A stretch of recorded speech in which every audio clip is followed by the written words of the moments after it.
옛날 어느 마을 바람둥이 선비 조대길이가 물레방아 앞에서 누군가를 기다리고 있었다. 얼마나 기다렸을까? 마을에서 제일 가는 미녀 사월이가 그의 앞에 나타나는데, 사월이 보고 싶었구려. 내 하루하루가 아주 1년 같았소. 저도 보고 싶어서 힘들었어요. 지금 다시 만나니 너무 행복하답니다. 대길이는 마을에서 유일하게 정조를 지킨 사월이에게 마음을 뺏기고 말았다. 그렇게 사월이에게 고백하게 되었고, 집안이 더 꿀리는 대길이는 과거 시험에 합격하기 전까지는 몰래 만날 것을 당부했다. 자, 이제 안으로 들어가십시다. 얼마 후 두 사람은 즐거운 행사를 마치고 나오게 되는데, 너무나도 행복한 시간이었소. 그럼 보름 후에 또 여기서 만납시다. 네, 선비님. 그럼 그때까지 강령하시옵소서. 그런데 그때 마을 순찰대원이던 포졸 상덕이가 나타나는데, 아니, 이 시간에 이곳에서 뭐 하십니까? 통행금지 모르십니까? 아, 급히 전해야 될 말이 있어서 죄송합니다. 물레방앗간에서 무슨 급히 전할 말이 있습니까? 말도 안 되는 소리를 하시네요. 그리고 이곳에서 문란한 행위를 하면 안 됩니다. 그러니 군말 말고 벌금으로 한양 되시겠소이다. 아니, 한양이요. 왜 이렇게 비쌉니까? 조금 깎아주시오. 아니 됩니다. 지금 국고가 씨가 말라서 한 푼도 깎아주지 말라는 포도대장의 명이 있어서 나도 봐줄 수가 없소이다. 그럼 총 3냥 되겠소이다. 아니 왜? 세냥이요? 그 알만한 양반이 왜 그러시오? 사흘 전에도 왔다 간 거 내 다 알고 있소. 아니 그러면 한양씩이면 2냥 아니오. 그건 초범에겐 한 양이지. 동일 전과가 있는 사람은 2냥이오. 아니 뭐라고요? 그 말이 사실이오. 이에 선비가 안도하며, 그건 그나마 다행이구려. 난 또 한 20냥 달라 할 줄 알았는데.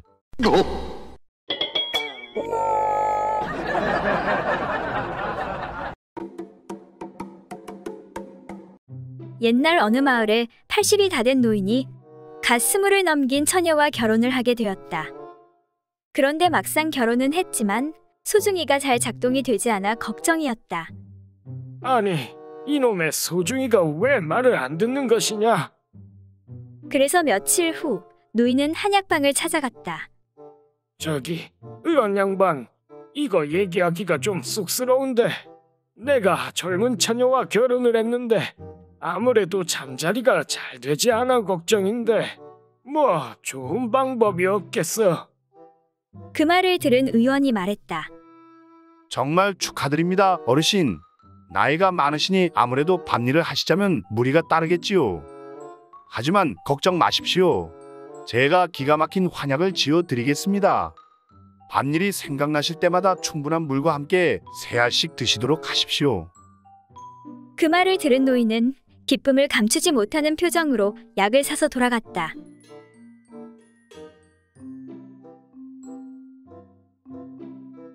그리고 며칠 후 다시 약방을 찾은 노인이 의원에게 말했다. 이보시오, 의원 양반. 저번에 내가 사간 그 약 말이오.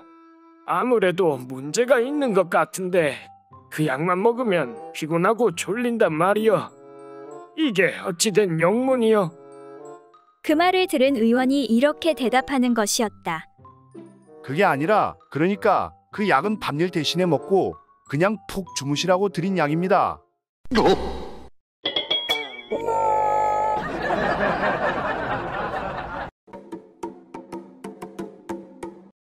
오늘도 밖에 나갔다가 술 깨나 마시고 들어온 어느 남편이 재미있다는 듯 자기 아내에게 이야기했다. 여보, 건넌 마을에 사는 배씨 녀석 알지? 그런데 말야, 그 녀석한테 아주 망측한 병이 생겼다고 하는군. 어떤 병인데 그래요? 응, 그러니까 시도 때도 없이 그것이 빳빳해져서 고생이 대단하다는 거야. 그 말을 들은 아내가 매우 부럽다는 표정을 지으며 말했다.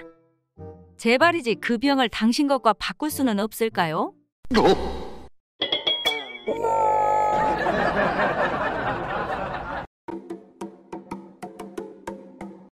옛날 어느 고을에 얼굴은 예쁘장하지만 조금 모자란 여종 사머리가 마당에서 훌쩍훌쩍 울고 있었다. 이때 그것을 본 엉큼한 주인 양반이 사머리를 방으로 불러들인 후 위로해주는 척 물었다. 예, 사모라. 너 아까부터 왜 그리 울고 있는 것이냐? 하도 망측해서 말씀 올리지 못하겠습니다요. 글쎄 저 머슴 돌쇠 녀석이. 그래, 돌쇠란 녀석이 어쨌다는 거냐? 괜찮다. 날 아버지처럼 생각하고 숨김없이 말해보거라. 여종이 훌쩍이고 나서 입을 열었다. 글쎄 돌쇠 녀석이 소녀를 뒷동산 참나무 숲속으로 데리고 가서는 뭐 숲속으로 데리고 들어가? 이런 몹쓸 놈이 있나? 그래서 돌쇠 그놈이 허튼 짓을 한 모양이구나. 이에 주인 양반은 사머리의 손을 슬쩍 잡으며 물었다. 이렇게 널 희롱하였느냐? 아닙니다. 그것보다 훨씬 더 심한 짓을 했사옵니다. 갑자기 소녀를 땅에 쓰러뜨리고. 그 말에 주인 양반이 여종을 은근히 끌어안으며 말했다. 그러니까 쓰러뜨리고 나서 이렇게 껴안았단 말이냐? 아닙니다. 그것보다 더 심한 짓을 했사옵니다. 주인 양반은 다시 사머리의 양가슴에 손을 넣으며 말했다. 그럼 가슴을 이렇게 했단 말이냐? 아니옵니다. 그것보다 더 심한 짓을 했사옵니다. 뭐라? 그럼 치마 밑으로 손이라도 넣었다는 것이냐? 이런 고얀 놈. 그러니까 이렇게 했단 말이냐? 하며 또 손을 치마 밑으로 넣었다. 아니옵니다. 그것보다 더 심한 짓을 했사옵니다. 그렇다면 속옷 속으로 손을 쑤셔넣고 이렇게 했단 말이냐? 주인 양반이 사머리의 속옷 속에 손을 들이밀며 물었다. 네, 주인어른, 바로 그렇게 했습니다. 세상에 이런 몹쓸 놈이 다 있느냐? 그리고 또 그래, 또 그 다음엔 어떻게 하더냐? 네, 그리고는 자신의 바지랑 속고이를 내리고. 뭐라? 이런 천하의 망할 놈이. 그래서 너는 가만히 있었느냐? 아무래도 돌쇠놈 힘이 세니 내가 어쩔 수 없었겠구나. 그러자 사머리가 벼랑간 주인 양반의 따귀를 불이 번쩍 나게 후려갈겼다. 아니옵니다. 그래서 저도 이렇게 따귀를 때려 주었사옵니다. 이에 주인 양반은 아픔을 참으며 다시 물었다. 아이고, 이런 고얀 돌쇠놈을 봤나? 그래, 그 다음엔 또 어떤 짓을 하였느냐? 돌쇠놈이 거기서 멈추진 않았을 텐데 넌 또 가만히 있었느냐? 그러자 사머리가 이번엔 주인 양반의 방울주머니를 힘껏 후려차버렸다. 이렇게 혼쭐을 내줬어요.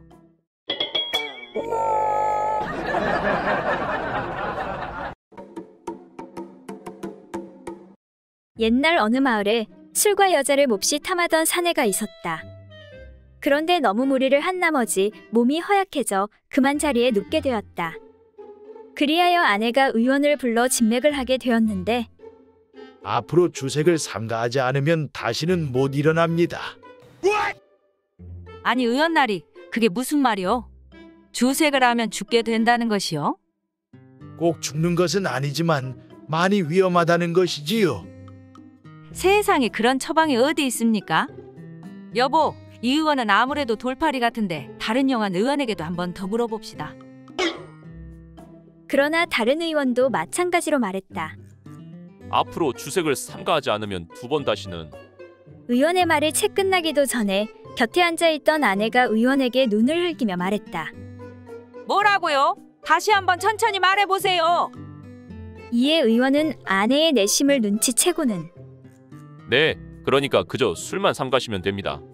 그리고 제가 약을 몇 첩 지어 드릴 테니 그걸 같이 먹으면 곧 기력을 회복하실 것입니다. 그날 밤 아내가 남편에게 운우의 정을 나눌 것을 청하는데 여보, 이제 약 처방도 받고 했으니 오랜만에 한번 해보자고요. 이에 남편이 말했다. 아니 여보, 내 병은 여색을 가까이 하면 더욱 심해진다고 의원이 그러지 않았소. 그러니 어찌 내 그런 일을 할 수가 있겠소. 이에 아내는 정색을 하며 말했다. 여보, 더 용한 의원이 그저 술만 삼가하면 된다고 하지 않았소. 그리고 옛말에 살고자 하면 죽고 죽고자 하면 산다고 하잖아요. 그러니 우리 한번 죽기 살기로 해보자고요.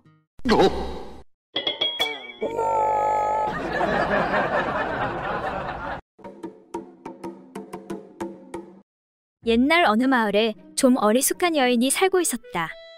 그러던 어느 날 생선 장사가 집 앞을 지나며 소리를 질렀다. 앞으로 주면 3마리, 뒤로 주면 2마리. 앞으로 주면 3마리, 뒤로 주면 2마리. 그 말의 뜻은 앞에 있는 것은 작아서 3마리씩 주고 뒤에 있는 것은 커서 2마리씩 준다는 것이었다. 그런데 어리숙한 여인은 그것을 달리 이해하고 생선 장사에게 말했다. 난 앞을 대줄 테니 3마리만 주시오. 하고는 생선 장사에게 몸을 바쳤다. 그리고는 생선 3마리를 얻어서 일터에서 돌아온 남편에게 구워주었다. 그러자 남편이 맛있게 먹고는 아내에게 물었다. 그런데 이것은 어디서 생긴 생선이요? 그러자 아내가 자랑스럽게 자초지종을 이야기해 주었다. 남편이 듣고 보니 기가 막힌 일이었으나 맛있게 먹은 뒤인지라 좋은 말로 타일렀다. 앞으로는 절대 그런 짓 하지 마시오. 알겠소? 네, 알겠어요. 꼭 명심하겠습니다. 그런데 이튿날 또 생선이 밥상에 올랐다. 아니, 이건 또 웬 생선이요? 그러자 아내가 말하길. 앞으로는 그런 짓 절대 말라고 해서 뒤로만 그런 짓을 했어요. 남편은 어이가 없었으나 이번에도 좋은 말로 타일렀다. 이제는 뒤로도 그런 짓은 절대 하지 마시오. 아시겠소? 네, 알겠어요. 꼭 명심하겠습니다. 이번에도 아내는 순순히 대답했다. 그런데 그 다음날 또다시 생선 반찬이 밥상에 올랐다. 남편은 두 눈이 휘둥그레져서 아내를 쳐다보고 물었다. 아니, 이게 또 어떻게 된 것이오? 그러자 아내가 아무런 거리낌도 없이 대답했다. 당신이 앞으로도 하지 말고 뒤로도 하지 말래서 앉아서 했어요.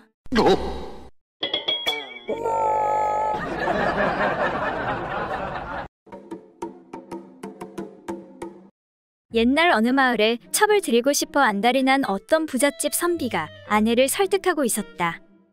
여보, 집안일이 많으니 첩을 들이면 당신이 하던 일을 대신해 주니 편하지 않겠소. 음식은 물론이고 장도 봐주고 옷도 대신 지어줄 것이니 얼마나 좋겠소. 당신은 그냥 앉아서 이래라 저래라 부리기만 하면 되는 것이 아니겠소. 그러니 첩을 들이면 얼마나 편하고 좋겠소. 하면서 부인의 눈치를 살폈다. 아니, 사머리가 있는데 뭘 또 집안에 사람을 들인다는 거예요? 부인이 앙칼지게 대답했다. 그런데 사머리는 눈치가 없어 일도 서툴고 요리 솜씨도 형편없어 거의 당신이 다 하지 않소. 그리고 첩이 있으면 일뿐 아니라 당신 말동무도 되어주고 할 테니 덜 심심하지 않겠소. 그러자 그 말을 들은 부인이 뜻밖에도 남편의 말에 고개를 끄덕이며 대답했다. 듣고 보니 당신 말대로 첩이 있으면 지금보다 더 편하겠어요. 좋아요. 그렇다면 그렇게 하도록 하세요. 그렇게만 된다면야 첩을 열이라도 들여놓으세요. 하면서 쉽게 승낙해주는 것이었다. 여보, 고맙소. 정말 현명한 선택이오. 절대 후회하지 않을 거요. 마침내 부인을 설득한 남편은 속으로 뛸 듯이 기뻤다. 그렇지만 그 전에 한 가지 조건이 있어요. 그래, 그게 뭔지 말해보시오. 내 무슨 일이든 다 들어드리리다. 첩을 들여도 된다는 아내의 말에 신이 난 남편이 물었다. 다름이 아니라 요즘 돌쇠가 일이 많아서 그런지 무척 힘들어하는 것 같더라고요. 그러니 이참에 힘세고 젊은 머슴 하나 더 드리는 게 좋을 것 같아요.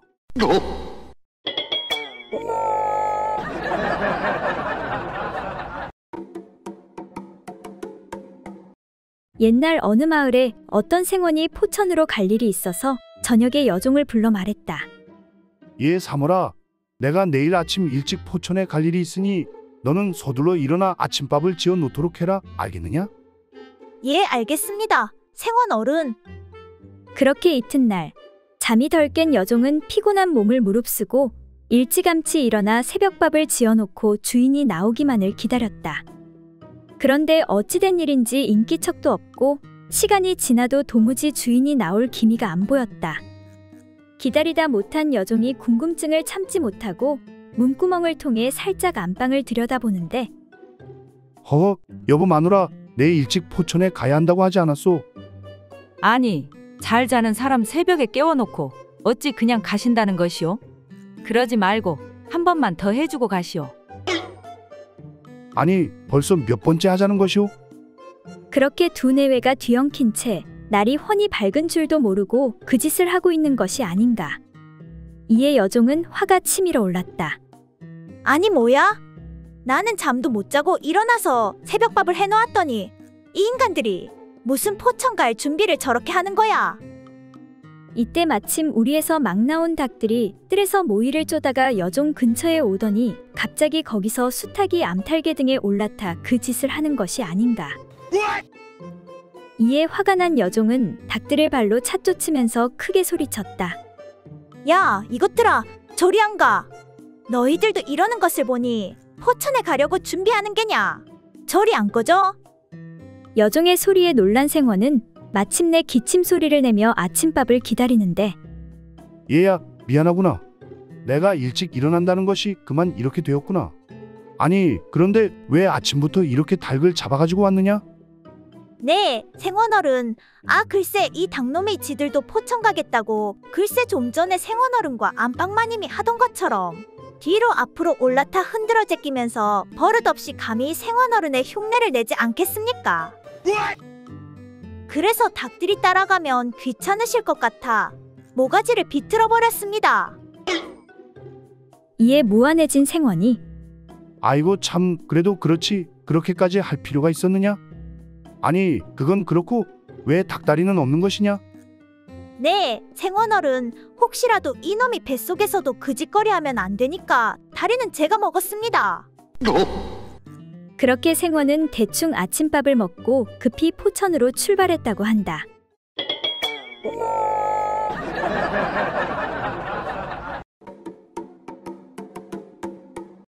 옛날 어느 시골 마을에 아버지와 어머니 그리고 어린 아들 하나가 가난하게 살고 있었다. 어느 날 저녁 아내는 집안 청소와 밥을 하기 위해 여러 가지로 분주했다. 그래서 어린 아들을 불러 심부름을 시켰다. 얘야, 얼른 장에 가서 두부 한 모 좀 사오너라. 싫어요. 나 지금 놀아야 돼요. 놀기에 바쁜 어린 아들은 고분고분 엄마의 말을 듣지 않았다. 다시 엄마가 어린 아들을 야단치며 말했다. 얘야, 어른이 말할 때는 싫다고 해선 안 되는 거란다. 그러니 늦기 전에 어서 가서 두부 한 모 좀 사오너라. 어머니에게 야단맞은 아들은 하는 수 없이 심부름을 갔다 오게 되었다. 그렇게 저녁밥을 먹고 가족은 일찍 잠자리에 들었다. 방이 하나뿐이어서 모두 함께 잤는데 그날따라 남편은 그것이 하고 싶은 생각이 간절했다. 아내도 눈치를 채고 잔뜩 기대하고 있었다. 어린 아들이 자는 것을 확인한 남편은 얼른 아내의 배 위로 올라갔다. 그렇게 한참 끙끙대던 남편이 말했다. 여보, 뒤로 좀 돌아봐봐. 자세를 좀 바꿔서 해보자고. 그 말을 들은 아내가 싫다는 표정으로 말했다. 여보, 뒤에서 하는 건 싫어요. 그러지 말고 어서 한번 뒤돌아보래도. 싫어요.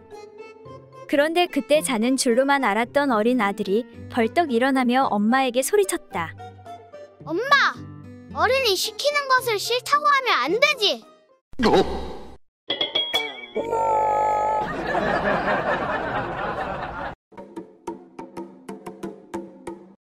옛날 어느 마을에 글줄 꽤나 읽는다는 선비들이 술집에 모여 자리를 하게 되었다.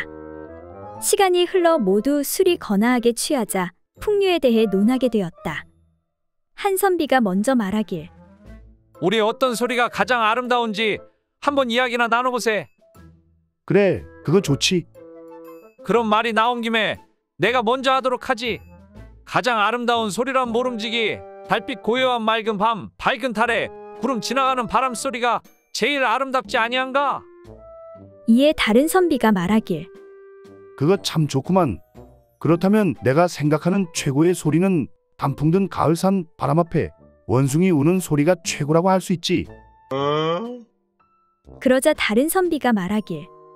다들 무슨 그런 뜬구름 잡는 소리를 하는가? 내 생각엔 새벽 창가에 졸음이 밀리는데 술독에서 졸졸졸 술 거르는 소리가 제일이고 말고 그 소리만 들으면 자다가도 정신을 번쩍 차리지. 이어 옆에 선비가 말하길. 다들 점잖은 척 하기는 우리들 사이에 무슨 체면을 따지시나. 내 생각엔 뭐니 뭐니 해도 가장 듣기 좋은 소리는 말이야. 야심한 밤 물레방앗간에서 들리는 가죽 방아 찍는 소리가 최고 아니겠는가? 그때 마지막 선비가 말하길. 정말 자네의 재치는 못 당하겠군 그래. 모두들 말이 다 일리가 있지만 내가 가장 좋아하는 소리는 뭐니 뭐니 해도 누가 내 대신 술값 계산해 주는 소리라네.